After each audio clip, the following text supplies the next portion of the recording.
আসসালামু আলাইকুম। কেমন আছেন আপনারা সবাই? আশা করি সবাই মহান আল্লাহ তাআলার অসীম রহমতে অনেক বেশি ভালো আছেন। আমরাও আলহামদুলিল্লাহ ভালো আছি। স্কিপ না করে পুরো ভিডিও দেখার অনুরোধ জানাচ্ছি আমার প্রিয় ভিউয়ার্সদের। আজকে এখানে কিন্তু আমি সুন্দর একটা ড্রইং করেছি, সেটাই আপনাদের সাথে শেয়ার করব। এখানে কিন্তু ড্রইংটা আমি পেন্সিল দিয়ে আঁকিয়ে নিয়েছি, আর এটা বেশ কয়েকদিন আগে আঁকিয়েছিলাম। কিন্তু আপনাদের সাথে শেয়ার করা হয়নি। রমজান মাসে কিন্তু রেগুলার ভিডিও দিতে পারছি না। রেগুলার ভিডিও না দেওয়ার কারণে কিন্তু আমার চ্যানেলটাও ডাউন হয়ে যাচ্ছে। আর এই সময় এসে কিন্তু চ্যানেলটা ডাউন হলে আমার অনেক বড় সমস্যা হয়ে যাবে। যে কারণ অনেকদিন ধরেই কষ্ট করছি এখানে, আর যদি সফল হতে না পারি তাহলে কিন্তু অনেক খারাপ লাগবে, অনেক কষ্ট হবে। তাই কিন্তু আমার প্রিয় ভিউয়ার্সদের আমি অনুরোধ জানাই যে স্কিপ না করে আপনারা পুরো ভিডিও দেখবেন। আর এখানে কিন্তু এই যে সুন্দর একটা ড্রইং আমি করে নিয়েছি। পেন্সিল দিয়ে আঁকানোর পরে কিন্তু এভাবে সাইন পেন দিয়ে আবার দাগ দিয়ে তারপরে ছিদ্র করে নিতে হয়। তো আমি যে হেজাবের পিনটা আছে সেটা দিয়েই কিন্তু ছিদ্র করি, আর এগুলো কিন্তু সাইন পেন। অনেক আপুরাই কমেন্টে জিজ্ঞেস করেন, আপু যে পেন্সিলটা দিয়ে আঁকাচ্ছেন বা কলমটা দিয়ে সেটা কোন কলম? তো এটা কিন্তু সাইন পেন, 10 টাকা করে খাতা কলমের দোকানেই পাওয়া যায়। খাতা কলমের যে দোকানগুলো থাকে কিংবা মুদির দোকানে যে খাতা কলম বিক্রি করে সেগুলোতেও কিন্তু খুব সহজেই পাওয়া যায়। আর এগুলো দিয়ে আঁকিয়ে নিতে হয়, তারপরে হচ্ছে ছোট ছোট ছিদ্র করে নিতে হয়। তো এখানে এই ফুলটা আঁকানো কিন্তু অনেক সহজ। প্রথমে নিজের মন মতো এইভাবে করে একটা শেপ দিয়ে নিবেন, তারপরে প্রত্যেকটা এই যে প্রত্যেকটার গ্যাপে গ্যাপে নিয়ে আবার সমানভাবে আরেকটা হচ্ছে আপনি নিজের ইচ্ছা মতো যতটুকু আপনি করতে চান ফুলটা সেই মাপে রেখে আবার তার গ্যাপ থেকে ধরে আবার এরকম করে ঘুরিয়ে ঘুরিয়ে দিলেই কিন্তু সুন্দর হয়ে যায়। আর এই ফুলটা কিন্তু শাটিং ভরাট দিয়ে করলে দেখতে বেশি সুন্দর লাগে।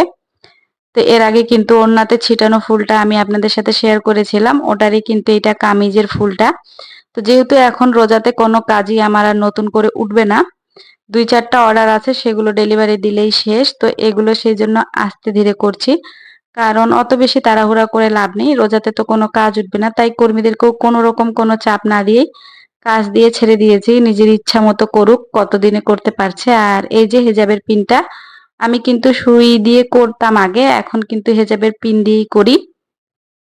আর আমার কিন্তু হেজাবের পিন দিয়ে করলে বেশি ভালো লাগে। আর ছিদ্রগুলো খুব ছোট ছোট হয় আর খুব সুন্দরভাবে ছাপটা উঠে।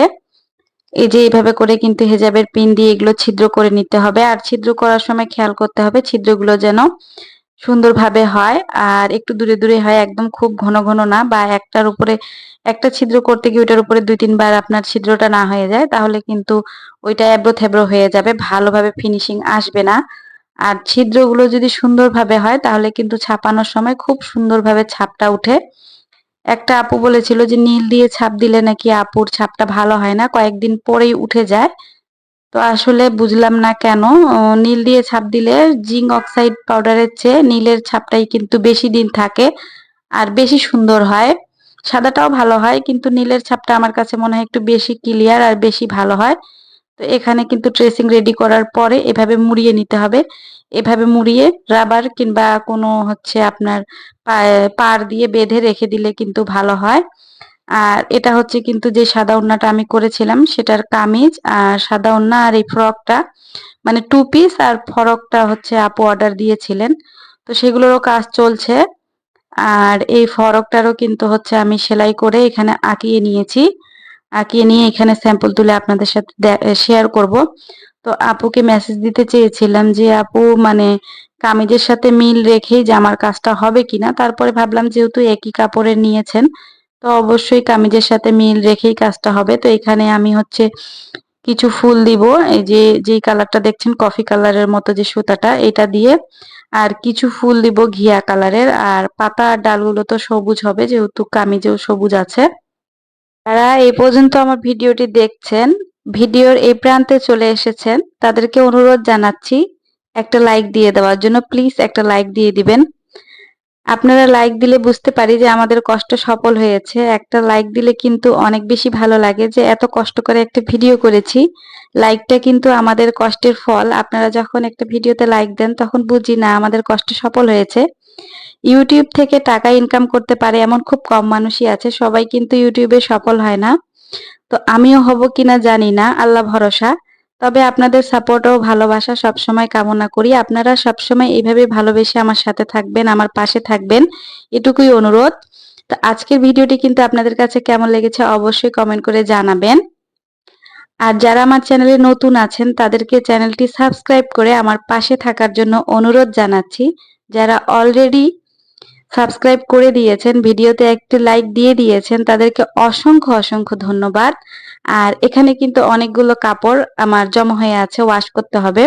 তো রোজা রেখে কিন্তু কাপড় ওয়াশ করতে একদমই ভালো লাগে না। তো আমার ছোট বোন বলছে এতগুলো কাপড় যেহেতু জমা হয়ে আছে, তো এগুলো ওয়াশ করে দিতে পারিস। আর যেহেতু ওড়না বেশ কিছু আছে, তো ওড়নাগুলো ওয়াশ করে ওয়াশ করলে সেল হয়ে যাবে। যেহেতু এখন রমজান মাস, এখন কিন্তু রমজান মাসে অনেকে ওড়না নেন। আর ওড়না দুইটা যে দেখলেন এগুলো তো আগেই আপনারা দেখেছেন, কিন্তু আগের ভিডিওতে ভালোভাবে বোঝা যাচ্ছিল না ঘোলা। তো এখন সেজন্য আবার আপনাদেরকে দেখাচ্ছি যে এখন ভালোভাবে বোঝা যাচ্ছে কিনা, অবশ্যই কমেন্ট করে জানাবেন। আর এখানে কিন্তু সবগুলো কালারই অনেক বেশি সুন্দর। তো আপনারা তো আগের ভিডিওগুলোতে বুঝতে পারতেন না যে আসলে কালারগুলো কত বেশি সুন্দর আর কাজের ফিনিশিংও কত বেশি সুন্দর। আর এই লাল ড্রেসটা, এটা কিন্তু মাশাআল্লাহ অনেক বেশি সুন্দর। আর ভিডিওতে যেমন দেখছেন টকটকা, এরকমই কিন্তু কালারটা একেবারে টকটকা লাল, এত বেশি সুন্দর বিস্কিট কালারের সাথে এটা হয়েছে। তো এগুলো ওয়াশ করে দিব, ওয়াশ করে আয়রন করে আবার আপনাদের সাথে শেয়ার করব। আর কিছু কাজ করছি মেশিনের, কিন্তু অনেকগুলো কাজ বাকি আছে, তবে করতে একদমই ভালো লাগছে না। রোজা রেখে সত্যি কথা কাজ করতে আমার একদমই ভালো লাগে না। সংসারের সম্পূর্ণ কাজ করতে হয়, তারপরে এই বাড়তি কাজ। তবে রমজানের শুরুতে বা রমজানের ১ সপ্তাহ আগে হয়তোবা আমার কয়েকটা অর্ডার এসেছিল, যদিও নিতে চাচ্ছিলাম না, তারপরেও বাধ্য হয়ে নিয়েছি। যে আমি মানুষকে না বলতে পারি না, এটা আমার একটা অনেক বড় সমস্যা। যে মানুষকে হুট করে আমি না বলে দিতে পারি না, যেটা আমি পারবো না। তো বাধ্য হয়ে কিন্তু অর্ডারগুলো নিয়েছি। কিছু বেবি ড্রেসের অর্ডার আছে, কিছু টু পিসের অর্ডার আছে। তো ইনশাআল্লাহ এগুলো ১৫ থেকে ২০ রোজার মধ্যে ডেলিভারি দেওয়ার চেষ্টা করব। আল্লাহ যদি ইচ্ছা হয় তাহলে, আমি তো চেষ্টা করছি। ওগুলো ডেলিভারি দেওয়ার পরে একদম একটু রেস্ট করব। মানে অনেকদিন ধরে অনেক কাজে ব্যস্ততার কারণে একটু ভালোভাবে রেস্ট করতে পারি না। তো এটা কিন্তু হচ্ছে, এটা সাদা কামিজ হবে। এই ওড়নাটা কিন্তু অনেক বেশি সুন্দর। কাজের ফিনিশিংও মাশাআল্লাহ অনেক বেশি সুন্দর হয়েছে। আর এই ওড়নাটা কিন্তু আগের ভিডিওতে একদমই ভালো বোঝা যাচ্ছিল না। আর এখানে দেখুন এত বেশি সুন্দর, ওড়নাটা কিন্তু সামনাসামনি ঠিক এইরকমই। ভিডিওতে আপনারা যেরকম দেখতে পাচ্ছেন। আর পাইপিংটা তো আমি একটু আলাদাভাবে দিয়েছিলাম, এটা ভিডিওতে আপনাদের সাথে আমি শেয়ারও করেছিলাম। কেউ চাইলে কিন্তু এই ওড়নাগুলো ঈদের জন্য নিতে পারেন। আমার কাছ থেকে ইমো আর হোয়াটসঅ্যাপ নাম্বারে যোগাযোগ করে নেবেন। তো সবাই ভালো থাকবেন, সুস্থ থাকবেন। সবার সুস্বাস্থ্য কামনা করে এখান থেকে বিদায় নিচ্ছি। আসসালামু আলাইকুম। আল্লাহ হাফেজ।